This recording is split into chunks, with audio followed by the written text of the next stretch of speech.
Welcome back to the Reading and Writing Podcast. My guest today is Dan Frey, author of the new novel, The Future is Yours. Dan, welcome to the podcast. Thanks so much for having me, Jeff. Great. Well, if someone hasn't heard about your novel, The Future is Yours yet, how would you describe the novel?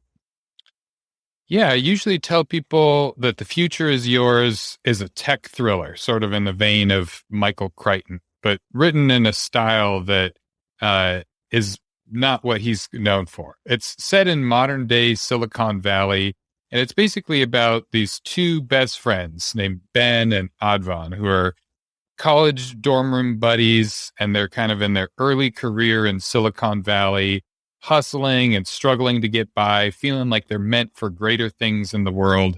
And they join forces to create their own startup company with a new technology that they build, which is essentially a quantum computer that can connect to the internet 1 year in the future. And their plan is to try to bring this technology to the world. And so at that point, the book really kind of takes the narrative form of the kind of classic rags to riches startup story that we've seen in things like The Social Network with Facebook. And so we see them raising money and building a company and hiring employees and competing with rivals and competitors and getting in trouble with the government for what their technology might actually achieve in the world. And then it's all sort of with this high concept, slightly sci-fi, 5 minutes in the future hook of having a computer that lets them effectively see 1 year into the future. And so that's bringing up all of these questions about free will and is it possible for them to change the future that they've seen? And so it's kind of this classic rise and fall of a company story that's told through the friendship between these two guys as it's strengthened first by their success and then starts fracturing when they encounter all of the obstacles of it. Well, do you remember the original impetus or idea that led you to write The Future is Yours? I do, absolutely. It was honestly born in 2018 when I first saw Mark Zuckerberg testify in front of Congress about Facebook. And witnessing what turned out to be the first of the Facebook hearings kind of inspired a couple things inside of me. One is it just made me realize how this was a case of too little, too late. The technology in question was just already out in the world. The genie was never going back in the bottle. And so it started just making me think about telling a similar story, but with a technology that was even more kind of fun, sci-fi, high concept, as a way to explore the responsibilities of tech companies, the ways in which we try and fail to hold them accountable, the incredible impact that they're having on our society, and then get at kind of the human story behind that.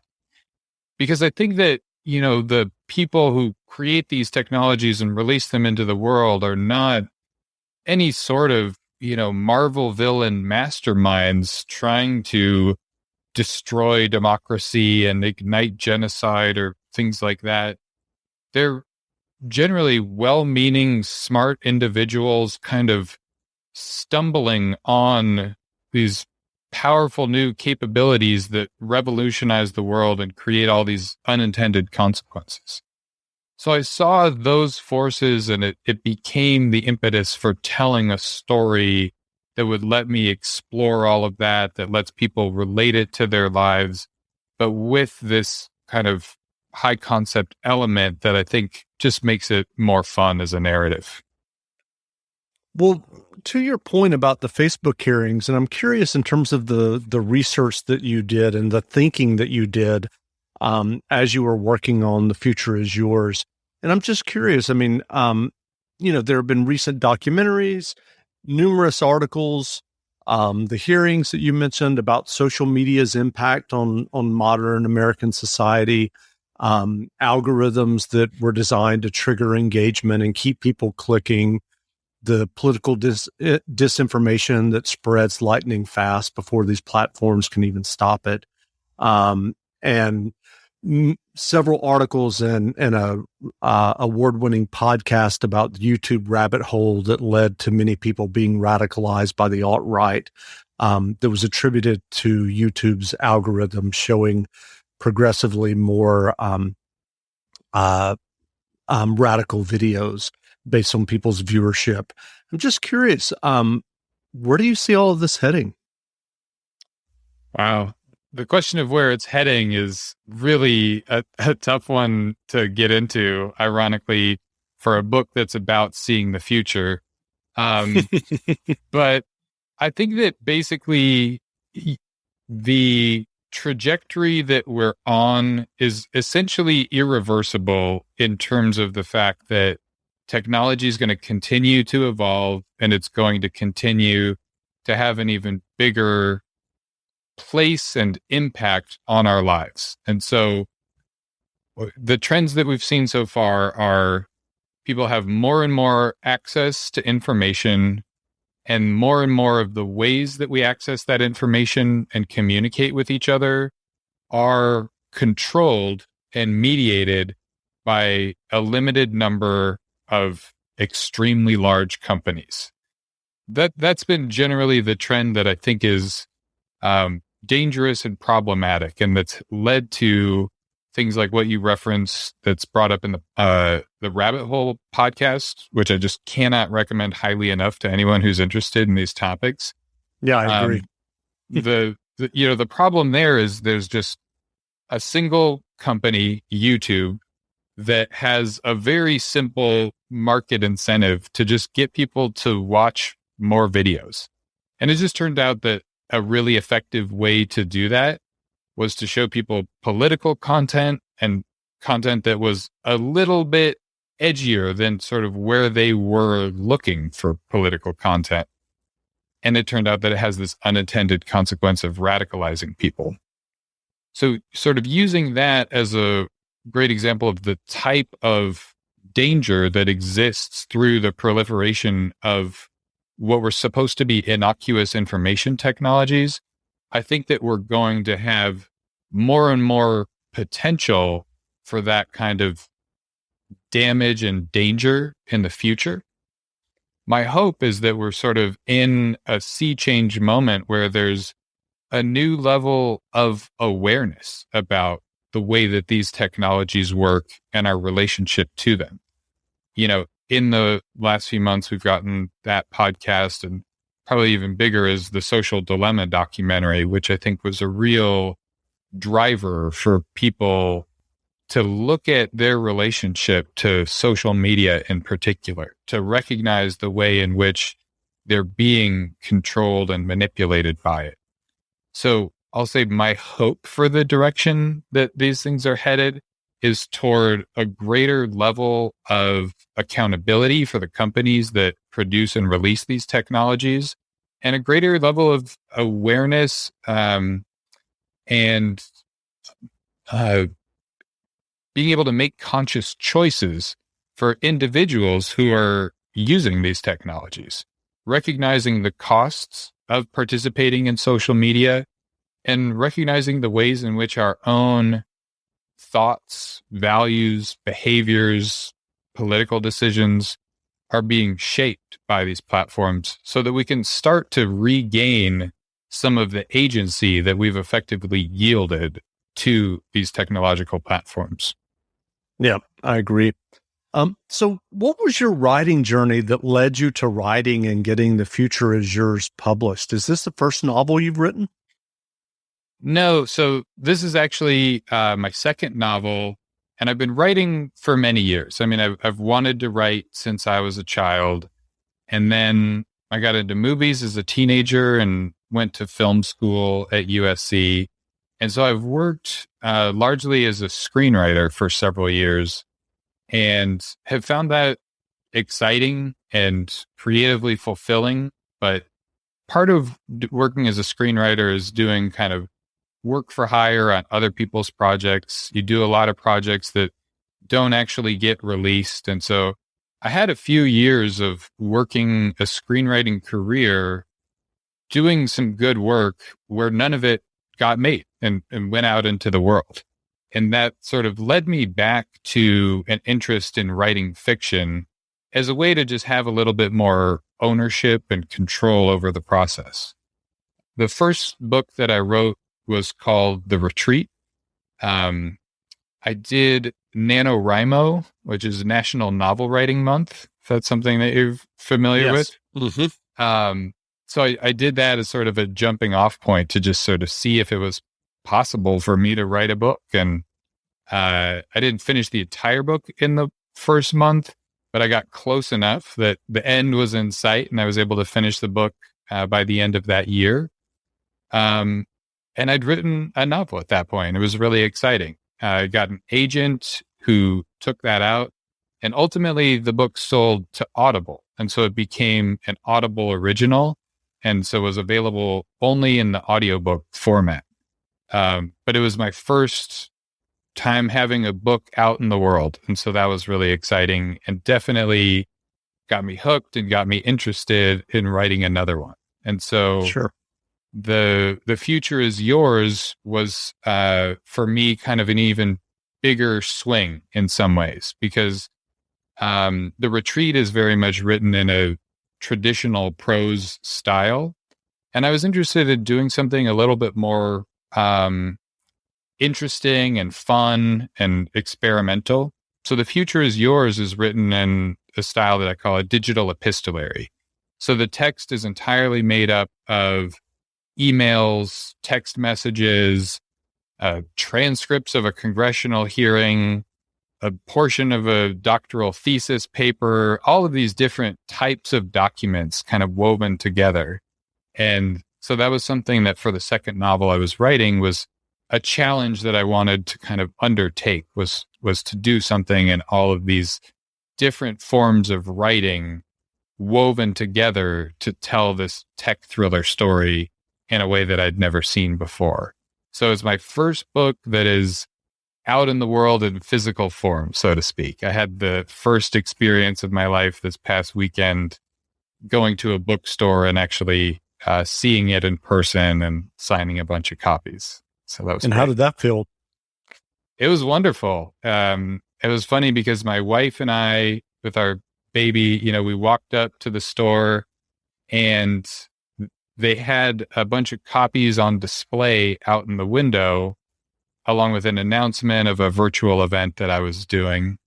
And so right away, it was thrilling. I felt a little bit like a celebrity. We took a picture, and somebody else who was passing by was also taking a picture of this. It turned out because she knew the person I was doing the event with.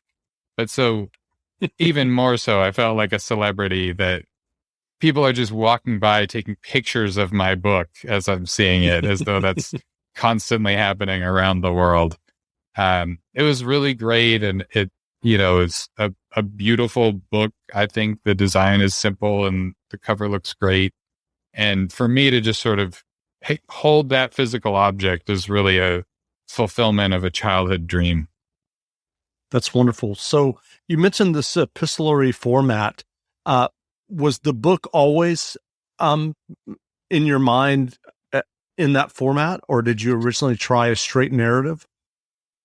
It was always in that format, and it was actually initially even stranger. So what I first was planning to do was to write a quote unquote book that was going to be in the form of a bunch of basically a fake website of multiple social media accounts that I was going to control. It was going to be a sort of nonlinear narrative that existed on the internet for people to find and discover and navigate in their own way. I was very excited about that.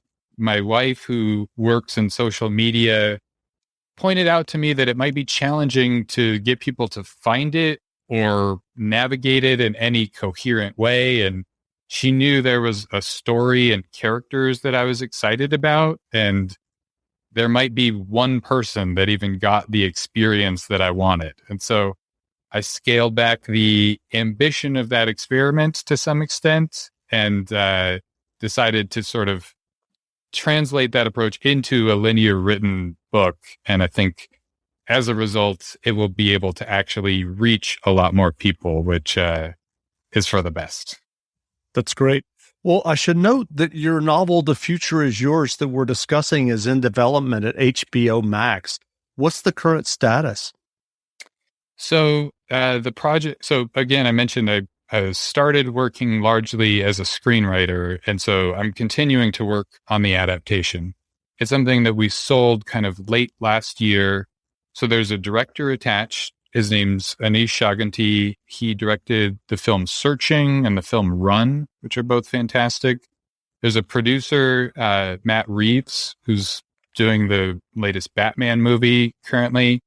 We're at Warner Brothers Television at HBO Max. And currently, I'm in the process of writing the pilot right now, which is going really well, I think. And the book, as we mentioned, is written in this sort of non-traditional format. It's important to me that the show also be in a non-traditional format. And so in conjunction with the director and producing team, we've kind of devised a cinematic approach that's something I've honestly never seen on television before. So I'm really excited about it creatively. And I think that we should find out, in the next few months if we're able to go into production. That's great. Well, good luck with that. I'm curious. Obviously, this is not a straight ahead narrative as we've discussed.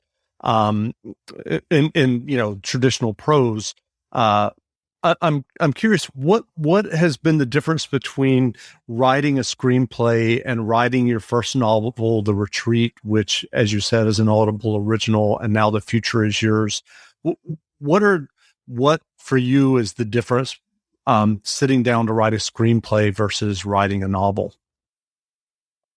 Well, I think that what's exciting about writing fiction is that it doesn't have to adhere to as much of a traditional structure as what a screenplay typically requires, both in terms of just the sort of time and the experience of watching a show or watching a movie.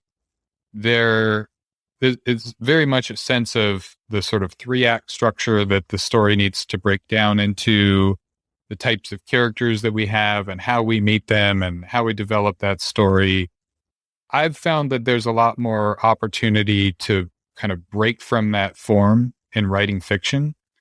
And I still love screenwriting. I love movies and television and tend to continue to do that as a part of my life. But I've found that there are other kinds of stories that might, especially initially, be challenging to tell in that form.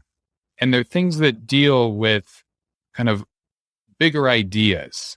And I've found with the books that I've written that when I have a subject for a book, it's sort of like a big tent that can fit a lot of my interests. And a screenplay is much more streamlined. It sort of needs to be a very tight journey. Whereas, I sort of went into The Future Is Yours with all of these interests about both technology, the current tech industry, and philosophy. There are questions of free will and the possibility or impossibility of human agency. Determinism versus free will is a tension that is explored extensively. And those more heady ideas, there's, I think, just more space to weave them into an exciting narrative in a novel than you would find if you're pitching a movie or a TV show. Sure. Well, given that screenplays, as you discussed, tend to be very structured and very tightly plotted, what was the writing process when you were working on your two novels? Do you outline extensively, given your work in screenplays, or is it more of an organic process for you versus a screenplay? Honestly, it's a more organic process, and I'm not even sure that I would have been excited to do them if not for the chance to work in a more organic process. When you're doing a screenplay, I've found it really needs to be very tightly outlined.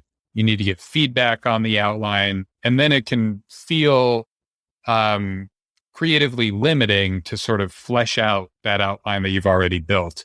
With a novel, there's more opportunity to wander, explore, and discover. That said, in the case of both of the novels I've written, I've been helped immensely by sort of choosing subjects that have a built-in structure to them. The first book is called The Retreat, and the entire thing takes place over the course of 7 days at a spiritual retreat. And these kind of Stephen King-esque supernatural elements develop out of that context. But right away, I'm going through the story knowing I've got 7 days. I know roughly where I'm starting and where I need to end. And I know the kinds of things that happen in that world that I can sort of reinvent with a supernatural twist to them. And so I'm not like wandering off into the total wilderness, so to speak. Similarly, with The Future Is Yours, as I mentioned, there's kind of this built-in structure of the rise and fall of a tech company. And I looked at a number of examples. I looked at sort of the story of WeWork. I looked at the story of Theranos. And I was sort of borrowing these kind of almost now, and then it's not a rise and fall, it's a just rise forever, the story of Facebook. But they have the same types of scenes. There's the moment where you're going to see the guys raising money, where you're going to see them branding and coming up with a logo, where somebody's giving a TED talk about how exciting it is. So even before I've like plotted or know exactly what the specifics are for the book, there's something to go to that helps me figure out what could be the sort of story material that I'm working with. And I found that that balance of freedom and structure was really perfect for being able to write a book and discover along the way while knowing I'm not sort of getting totally lost. Great. Well, what writing advice would you offer for those who are working on their own stories or screenplays or novels? I have a few pieces of advice. The first of which is people who want to write should read, and they should read way more than they write. And they should read widely and diversely and not only the kinds of things that they want to be writing as well. I find that we can all get a little bit sort of short-sighted when we're thinking about what we're working on and how successful it's going to be and trying to sell. And we limit ourselves in ways that limit our writing. And reading should expand your palette more than anything. I would also say when you go into any writing project, there's two things that I've found that I really look for. And these are broad categories. But one is what's new about it? Like what's something that is going to be in your story that you genuinely haven't seen before? Because that's sort of the thing that's going to make it commercially appealing and just make somebody want to tell their friend about it. Whether it's the way that it's written, whether it's the type of character or representation that you're doing, what are you bringing that's novel to your novel? Number two is what's personal about it. And I would always say, regardless of the genre that you're working in, it's important to find, I think of, what's personal as like, what are the conversations happening inside of my head that are kind of keeping me up at night? Or what are like the emails that I'm writing in my mind and never sending? What are the things that got under my skin, whether it's in a relationship, whether it's in the world and, politically speaking, what are those things that just like I can't let go of? And then try to find a story that becomes an outlet for you to explore and even process those things, because you need to have this sort of bottomless well of material to draw on. And when it connects with you on that personal gut level, I think that usually means it's going to connect with other people as well. That's good advice. So you mentioned you're working on the screenplay for the pilot for HBO Max. Have you started planning or thinking about another novel yet? I have actually, yeah. So The Future Is Yours, I did with the publisher Del Rey. and I'm going to do my next book with them as well. And I'm always looking for, an exciting challenge in what I'm taking on. So I'm not doing another tech thriller that's, exactly the same kind of book. I'm actually looking to do what I would call like a contemporary fantasy book, sort of in the vein of what Neil Gaiman has traditionally written, or N.K. Jemisin's recent The City We Became. Our world with a fantasy twist to it. And I'm doing it in a somewhat similar style to the way The Future Is Yours is written. So it'll be this sort of multiple different kinds of documents and storytelling forms woven together. Maybe even a little more like what House of Leaves does. That's something that I haven't seen for the fantasy genre specifically. And I won't get into the specifics of the story, but it connects to other forms of fantasy storytelling that are out there in the world and popular. And I think can do something cool in making us rethink the way that we look at fantasy. That sounds great. We'll look forward to that. What novels or nonfiction books have you read recently that you enjoyed? I read The Overstory recently, and that's a book that I just can't really recommend more strongly. It's a beautiful novel that weaves together multiple different stories, but is essentially about trees. And honestly, I think makes you think about your relationship to trees and to the natural world in general on a fundamentally different level. I'm also currently reading Ted Chiang's Exhalation, which is a collection of science fiction short stories. And it is beautiful and astonishing, and just the wealth and depth of ideas that he brings up and deals with so succinctly in some of these stories. I think for anyone who's into the sci-fi space, that's one that you just have to pick up. Absolutely. And then I'm always looking for nonfiction as well, which I tend to listen to in audio form. Currently, I'm on the second of Stephen Fry's books about Greek mythology, and I recommend them. The first is called Mythos. The second is called Heroes. He's retelling the classic Greek myth stories, but doing it in a sort of more novelistic, playful way with his sort of signature sense of humor. It's perfect as an audiobook because he's such an amazing narrator and does a bunch of great voices. Really recommend those ones as well. That's great. Well, where can people find you online if they want to learn more about you and your novel? So my Twitter handle is at Words by Dan Frey. Frey is Frey. And I now have a website that is the same, wordsbydanfrey.com. So people can find me there, and I'd love to hear what people think and how they're responding to the book. Great. Well, again, we've been speaking with Dan Frey, author of the new novel, The Future Is Yours. The novel is on sale now, so go buy a copy. And Dan, thanks for doing this interview. Thanks for having me. This is a lot of fun. Now, stay tuned for a brief excerpt from the audiobook of The Future Is Yours by Dan Frey, available from Random House Audio, wherever audiobooks are sold. Transcript of TED Talk, delivered April 24th, 2021. Ben Boyce, The Future Is Yours. 0 minutes, 0 seconds. When I was a kid, I used to love thinking about the future. About going to the moon, robots cleaning my room, living forever.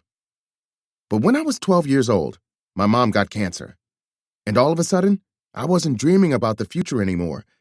I was dreading it. What would the coming year bring? Healing or remission? Or more pain? More metastasis? Every birthday, I wondered if it was the last one I had with my mom. I couldn't live in the present, much less plan for the future. 0 minutes, 30 seconds. Mom fought hard for 5 years, in and out of chemo and remission, before she passed away. The year before I started college. Ever since she got sick, I have been scared to death of the future, of what the coming year might bring. And like many of us, I've immersed myself in work in an attempt to create some lasting legacy, some deep wealth, some impervious relationship, some safety and insurance against the slings and arrows of outrageous fortune. 0 minutes, 55 seconds. We all live with the uncertainty of not knowing what's coming. We can never be fully present because we're so fixated and fearful about what's next. But it doesn't have to be that way. Because I've been working together with leading scientific minds to build a technology that lets us see into the future. 1 minute, 25 seconds. In a nutshell, it's a computer the size and shape of a typical desktop machine, just like the one you already have, in every way except one. This machine can connect to itself 1 year in the future. Through the joint principles of quantum computing and quantum entanglement, it's possible to receive email from your future self and browse websites that don't exist yet. 1 minute, 50 seconds. Of course, the proof is in the pudding. And I wouldn't be standing on the TED stage if I didn't have something to show for myself. You're probably wondering, what's it going to be? What's he going to show us from the future? Stock reports, news stories, highlights from the Super Bowl for a season that hasn't even started yet? 2 minutes, 20 seconds. Well, you came here to see TED Talks, to be the first ones to see what's new in the world of ideas. So how about a little preview of next year's TED stage? Video plays, in which Ben Boyce is visible on the TED stage in different clothes with different facial hair. That is me, giving a TED Talk. Next year, 10 months from now. Want to hear what I have to say? 2 minutes, 55 seconds. On-screen Ben speaks. Now, when I gave my talk last year, the future was still in its infancy, and many were struggling to wrap their minds around the possibilities of what it could do. Today, the consensus has come around to acceptance, and many are using our product on a daily basis as they make decisions about every aspect of their lives: where to work, who to marry, how to spend their time, and so much more. But we have a long way to go if we want to ensure a world where time travel technology remains stable and beneficial, which is why educating our users is so important. And that's why I'm launching a new initiative. Video ends. I know, it's a tease, but the whole talk is available on our website, along with a selection of other downloads from the future and links to some of the science validating our methodology. That's just a peek at the vast wealth of what will be available through our very own personal time machine. 4 minutes, 25 seconds. We live in an age where a small group of companies have nearly complete control over our lives. Technology is intertwining with every facet of human existence, and the means to build it are consolidating into the hands of a few. They all know what's coming. They're making it happen, and we're just checking the news to find out what our lives will look like tomorrow. Google, Facebook, Amazon, they have a monopoly on the future. 5 minutes, 10 seconds. But that ends today. By creating an affordable machine that gives everyone access to their own future, we are leveling the playing field. Now, I no longer have to be afraid of the unknown, of what's coming next. And as a result, I'm dreaming big again. I hope you'll join me. Thank you. Applause.